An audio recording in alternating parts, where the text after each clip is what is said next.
Hora de Saúde. Oferecimento Macedo Hospitalar. Tradição em tecnologia presente nos melhores hospitais da Amazônia.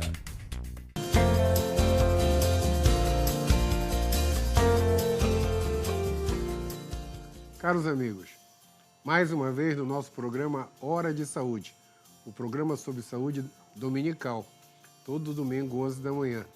Hora de Saúde é transmitido para o estado do Pará todo pela TV RBA e é para o mundo inteiro pelo link tvrba.com.br ao vivo. Então, neste exato momento, eu tenho amigos, eu sempre falo isso, tenho um amigo na Noruega que daqui a pouco ele vai mandar um WhatsApp dizendo o que é que ele achou do programa, o Hans, e parentes na Europa, nos Estados Unidos, em Macapá, em vários lugares. Então, o nosso programa é assistido no mundo todo pela internet, no Pará pela TV RBA. E, caros amigos, mais uma vez um convidado muito, muito especial. É o Dr. Rafael Santos. Rafael, você não é meu aluno porque você estudou medicina em Maceió, né? Isso. Senão teria sido meu aluno, Exatamente. porque a maioria dos convidados aqui foi meu aluno. Eu não quero admitir, mas a maioria foram meus alunos. Sim. O Rafael é neurocirurgião, pessoal, neurocirurgião. E o Rafael formou em Maceió, fez residência em Minas e pós em Paris, onde ele fez endovascular, né? Isso. Endovascular em Paris. Por que se fala endovascular hoje? Porque hoje no mundo as cirurgias estão estão diminuindo consideravelmente aquela cirurgia que o cirurgião pegava o bisturi, cortava a pele, abria a cabeça. Hoje em dia a maioria dos tratamentos são por dentro dos vasos, por dentro das cavidades. E por isso que hoje em dia todo mundo sai da cirurgia sem cicatriz, praticamente, porque não tem. Um dia desses, Rafael, uma paciente chegou no meu consultório, ela foi operada, não foi operada aqui em Belém, operada do coração. Na hora de examinar, eu fiquei olhando, ela tinha sido operada da válvula mitral. Cadê a cicatriz? Ela disse, a cicatriz está na linha aqui de trás do sutiã. Um cortezinho aqui atrás, entrou o robô e consertou a válvula dela todinha. Né? A cicatriz aqui atrás, ainda colocaram na linha do sutiã, que era para ela poder usar biquíni, entendeu? E não aparecer nada. Fantástico isso. Então, e tu faz isso todo dia, tu sabe disso. Rafael, muito obrigado por ter vindo. É um convite que já estava acumulado aí. Várias vezes nós nos cruzamos nos hospitais e eu te falei que você vinha e estava acumulado. Hora tu podia, hora eu não estava. Obrigado por ter vindo, hein? O Rafael, eu o convidei, ele vai falar um monte de coisas da área dele, mas eu o convidei porque ele é um dos nossos principais responsáveis aqui em Belém, que mexe com carótidas. Carótidas são as artérias do pescoço, tá? Rafael, o que é que se descobriu para a carótida ficar importante de repente? Porque hoje em dia na medicina só se fala em vitamina D, né? Há 20 anos atrás, de repente, ninguém achava que a carótida era super importante e hoje em dia você não pede um exame em clínica, em cardiologia e em neuro sem pedir um ultrassom de carótida. Por que isso? Primeiramente, bom dia a todos. Doutor Eduardo, muito obrigado pelo convite. A importância das artérias carótidas, primeiramente, o que são as artérias carótidas? Imaginemos o seguinte, temos o coração, temos a aorta, que é um grande vaso, e nós temos 4 vasos que saem para o cérebro. Os 2 da frente são as carótidas e os da parte de trás são as vertebrais. A grande importância das artérias carótidas, basicamente, são que elas são uma das grandes causas dos acidentes vasculares cerebrais. Por quê?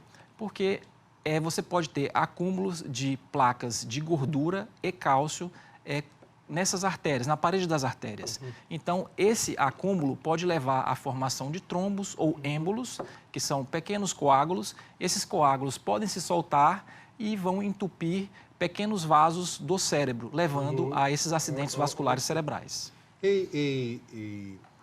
Rafael, intimidade. Tranquilo. Rafael, eu sou de uma época, eu fiz agora 40 anos de médico, Sim. tá? Eu sou bem mais antigo.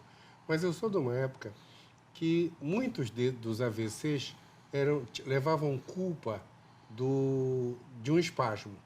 Certo. Um espasmo, ninguém achava. Tá. Mas ninguém falava em carótida. Quando eu me formei em médico, Sim. ninguém tocava no assunto de que podia ser uma placa de carótida. Ninguém falava. Eu cansei de ver, olha, a pessoa fez um AVC. Não acharam, faziam arteriografia e não achavam.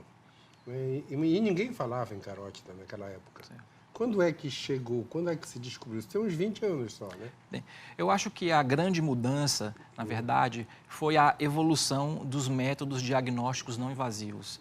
Principalmente o Doppler de carótidas, a angiorressonância e a angiotomografia. O Doppler é o ultrassom. O Doppler seria o ultrassom das carótidas. Então, você aumentando esses estudos, você conseguiu ver que a prevalência, que a quantidade de pessoas que têm a doença, ela é muito grande. Sim. Com isso, você foi verificando que muitas das pessoas que não tinham o diagnóstico, na verdade, você nem fazia o diagnóstico. Então, o que hoje em dia se tem é que virou-se uma rotina. Todo paciente que tem um AVC, na verdade, sim, a gente não espera o paciente ter AVC.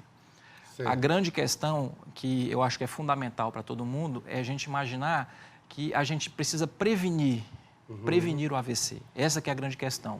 Assim como na sua área tem a prevenção do infarto, a gente tem a prevenção do AVC. Então, o uso desses exames, desses métodos diagnósticos não invasivos, eles são fundamentais para que a gente possa verificar realmente a incidência e a prevalência dessas doenças. Certo. Aqui em Belém eu sei que eu cruzo nos hospitais com você, no Hospital do Coração, no Guadalupe, na Beneficente Portuguesa, Hospital Geral da Unimed, no HGU, Centrocardio, no Centrocardio, Adventista, nesses locais. Adventista, uma série de... Isso, vários locais. Quase todos, a gente fica rodamos em todos aí.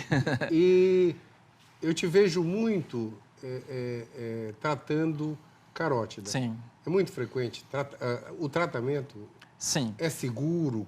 Muito seguro. Muito seguro. Na verdade, quando a gente vai tratar... Por dentro da artéria? Por dentro da artéria. Faz muito tempo que tu não corta um pescoço? Tem bastante tempo. Eu tenho treinamento nos 2 procedimentos. Certo. O que é o da cirurgia aberta, que a gente chama de endarterectomia, que a gente faz uma pequena incisão aqui no pescoço e retira a placa. E o outro a gente chama de angioplastia com implante de stent, que a gente entra pela artéria femoral e coloca um stent para abrir essa artéria. Certo. Deixa eu só fazer um comentáriozinho. Pessoal, o stent é uma molinha, os de coração são tipo uma molinha de caneta, daquele tamanhinho da mola da caneta, uns 2, 3 milímetros de diâmetro. Os stents que eles usam na carótida são um pouco maiores. Em torno de 7 a 8 milímetros. 7 a 8 milímetros é quase o dedinho, né? Quase o dedo. As artérias são um pouco mais calibrosas. Mais calibrosas. Isso. Na perna e na aorta se usam stents enormes. Grandes. Na aorta se usam stents bem grossos. Então, hoje, o stent é um recurso fantástico para estabilizar a parede da artéria, para, no nosso caso, enjaular a placa, né? Sim. Porque a gente esmaga a placa, enjaula, ela não vem mais para o lumen do vaso. Sim. Isso é fantástico. É só para falar de stent, para o pessoal entender. E não tem tradução, né? Não. Não, é o nome de um dentista, tu sabia disso? Sim.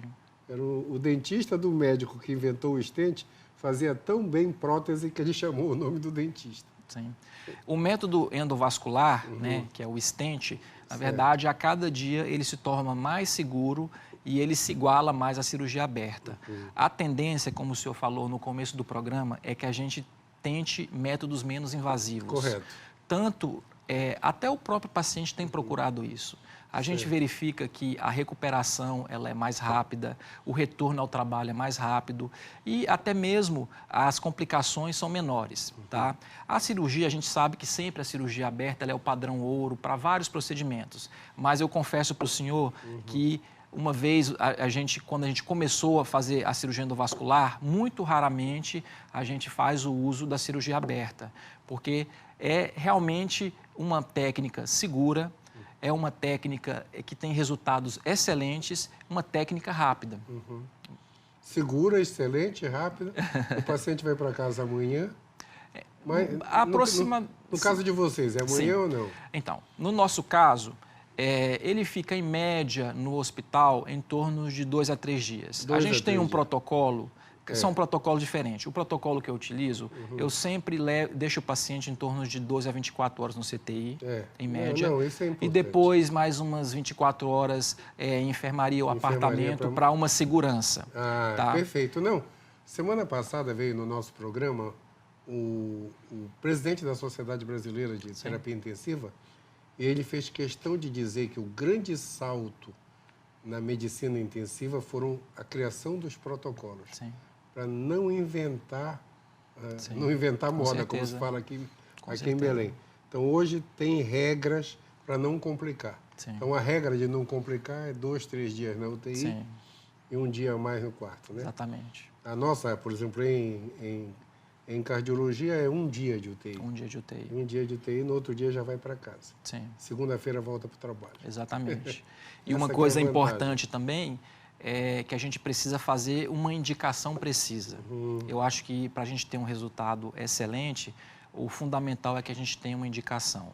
A indicação exata. Então, a verdade, a gente tem os guias, os protocolos de indicação, mas no final das contas, a gente vai verificar, a indicação vai ser de paciente para paciente. Tá? Então, logicamente, a gente tem que ter uma placa significativa, tem que ter uma obstrução aí, pelo menos acima de 50% da artéria. Tá? Pode ser que ela tenha um sintoma ou não necessariamente tenha um sintoma. A gente tem que ter algumas características de morfologia da placa.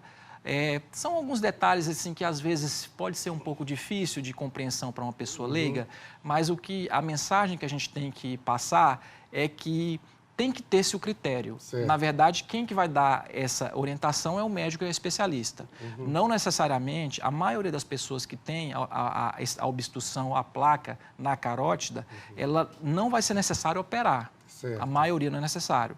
Como a gente vai tratar? Através de mudanças nos hábitos de vida, atividades físicas, controle da pressão arterial, controle do colesterol, controle do diabetes, certo? Algumas modificações de hábitos alimentares, a cessação do tabagismo, são essas mudanças que a gente faz, assim como na parte cardiológica, a gente também tem na parte neurológica, tá? E aí, para alguns casos que a gente considere realmente que o tratamento medicamentoso, os usos dos antiagregantes, como o AS, a aspirina, né, as estatinas. As estatinas em cardiologia deram um salto fantástico. Com certeza. No mundo inteiro hoje, eu falo que todo mundo que sabe ler e tem mais de 40 anos usa estatina. Ficou igual escovar o dente, faz parte da vida. Em compensação, os nossos pacientes estão todos chegando a 100 anos, porque tu previne a doença, né? Exatamente. Cada dia a gente trata menos, porque os pacientes que se cuidam hoje já estão indo muito... Um dia desse eu entrevistei aqui a professora Nesilur, que é geriatra, e eu falei para ela, disse, eu tenho vários pacientes chegando a 100 anos. Ela disse, eu tenho muitos. Até porque ela é geriatra. Mas eu tenho muitos. Então, hoje, a qualidade de vida está melhorando com esses cuidados todos. Com esses cuidados. Da diabetes, da hipertensão. O cigarro, eu digo que não existe mais, né? Ainda tem gente que teme em fumar. É verdade. Não faz mais parte do dia a dia, né? E são cuidados que você tem que iniciar na sua juventude. Não é quando você fizer seus 60, 70 anos, não é verdade? Isso é real mesmo. Mas os resultados são muito bons? Sim, digamos assim. Os implantes de stent na carótida. Vamos lá. O resultado de um implante de stent, de uma angioplastia, ele dá, em média, em torno de 98% de proteção para um AVC. Então, isso aí é considerado um resultado excelente. Em torno de 5 anos. 98% é quase 100%. É muito bom. É muito bom. Os estudos recentes têm demonstrado isso. Tá? E a cirurgia, a gente estratifica o risco do paciente. A gente tem paciente de baixo risco, de médio risco e de alto risco. Em média, um risco de um sucesso da cirurgia está em torno de 95% a 98% também. Ou seja, é uma coisa que é uma cirurgia que ela é muito segura. Certo. Logicamente, a gente tem que ter a habilitação, tem que ter a experiência para fazer. Correto. Então, a gente não consegue aceitar um resultado menor do que 93%, 90%. A gente nem faz a cirurgia. Pois é. Então, a gente tem que ter realmente um resultado acima de 90%, 95% para indicar um procedimento. Correto. Fantástico isso. Rafa, desculpa de novo. Rafa. Não, que... Doutor, ele é meu amigo, muito amigo. Nós cruzamos quase que todo dia. Rafael, a gente vai fazer um intervalinho, Sim. porque eu quero que tu comece a falar no próximo bloco sobre a avaliação neurológica de rotina, tá? Perfeito. Pessoal, um instantinho só. No ecocardiograma, na ergometria, na cintilografia, ultrassom de carótida. Isso já virou rotina, né? Além disso, eu peço a testosterona para os homens, porque virou rotina também, né? Próstata para os homens, virou rotina com mais de 40 anos. Então, no meu consultório, eu descubro uma média de uns 6 a 8 a 10 cânceres por ano que não é da minha área.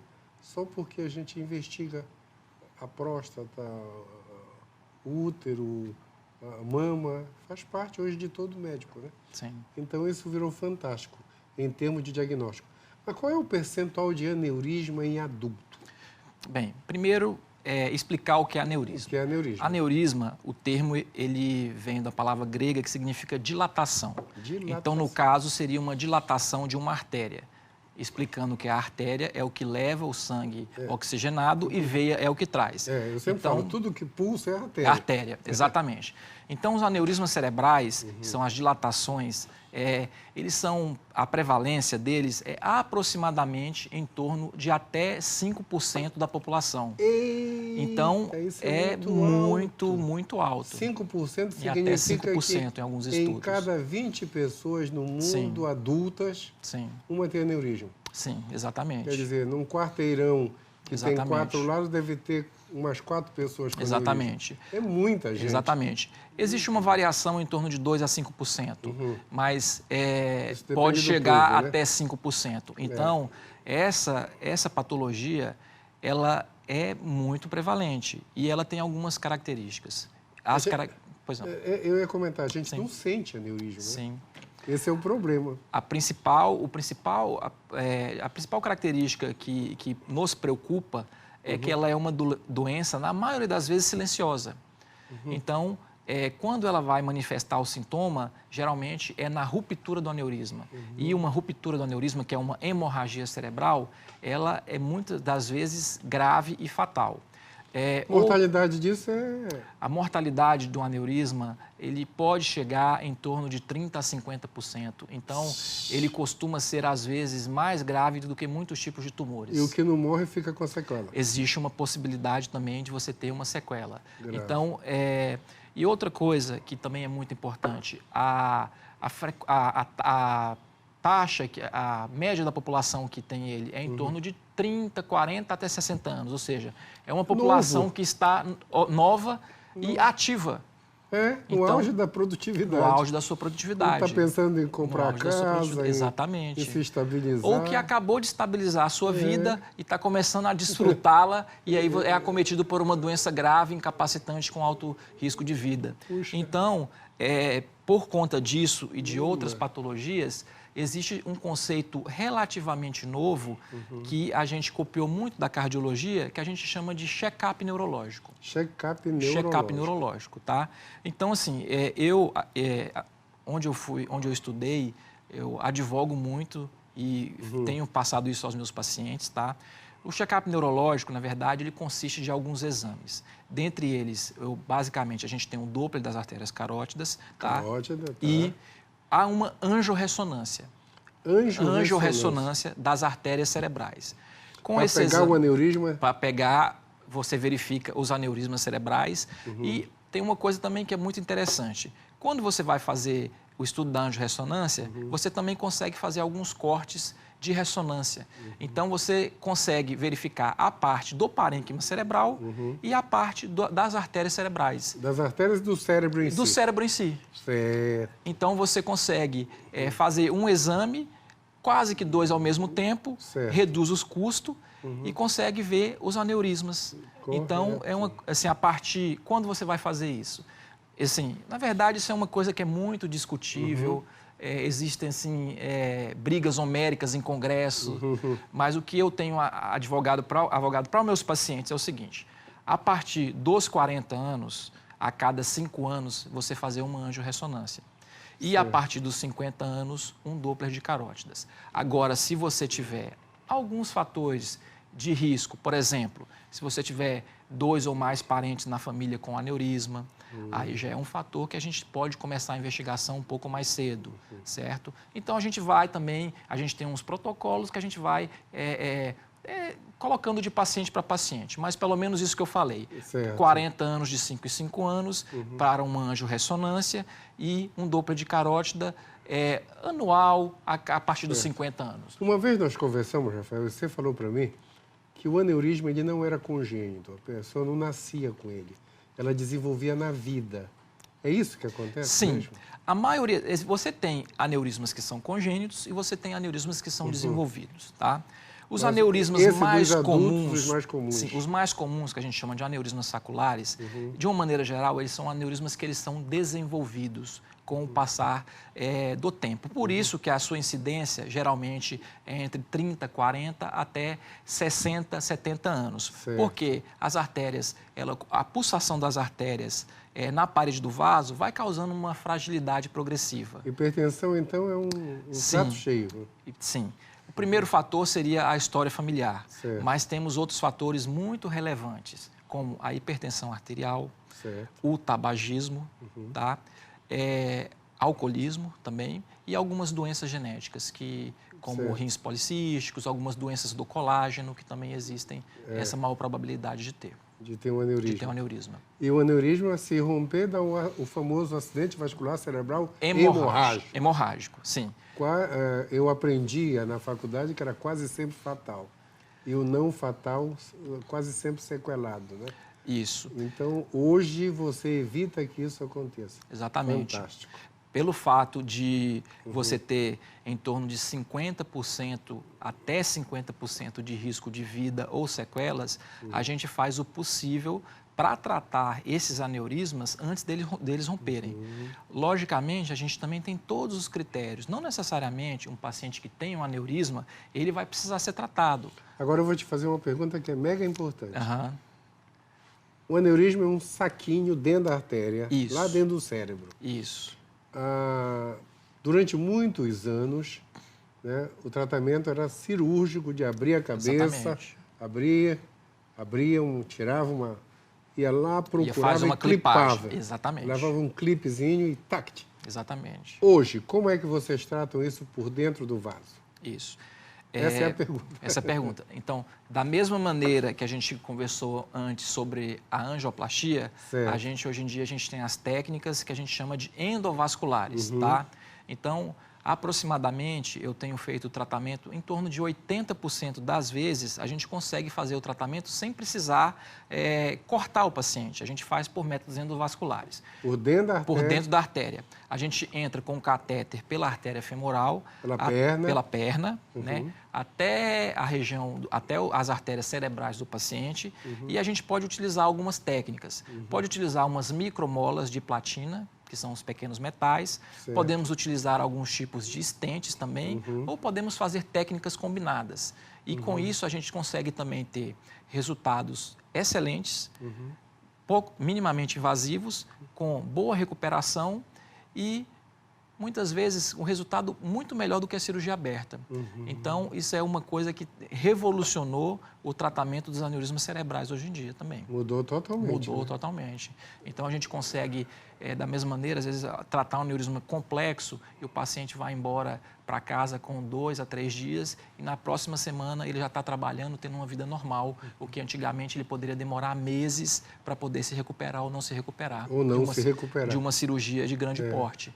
Lógico que a cirurgia ela é muito importante, a gente ainda faz, mas a gente tem cada dia utilizado ela menos, né? A gente tem um critério de avaliação, né? Mas realmente em todos os locais do mundo a preferência é a cirurgia menos invasiva. Isso é uma tendência, a gente não pode remar contra a maré, certo? Certo, fantástico. Rafael, então o grande salto em termos de informação da população hoje é o check-up neurológico. Sim. Se eu não tenho fator de risco depois dos 40 anos, é isso? Sim, exatamente. Se eu não tenho diabetes, pressão alta, cigarro, herança ou genética... história familiar. Pois é, herança genética é tudo Sim. hoje. Se eu não tenho isso depois dos 40 anos. Agora, 40 anos, uma angiorressonância. Uma angiorressonância. Sim. Isso é muito importante. Meu amigo, já que o nosso tempo acabou, como diziam os locutores antigos, suas considerações finais. Eu queria agradecer por estar aqui e precisando, estamos às ordens. Não, com certeza. A gente tem essas informações, elas são muito importantes anualmente, mensalmente. Então, tem médicos que já vieram aqui mais de uma vez, porque a informação foi muito importante, que logo, logo a gente tem que chamar de novo. Com certeza. Então, você é uma dessas pessoas, Rafael. Muito obrigado. Muito obrigado por ter vindo. Pessoal, este programa, hoje eu costumo homenagear alguns dos meus grandes professores. Vai para o professor Paulo Rosado. Professor Paulo Rosado, neurologista, foi meu professor, foi um dos melhores professores que eu tive na vida. Infelizmente, não está mais aqui conosco já há algum tempo. Paulo, onde você estiver, o programa hoje foi para você. Até domingo que vem, uma semana abençoada para todos.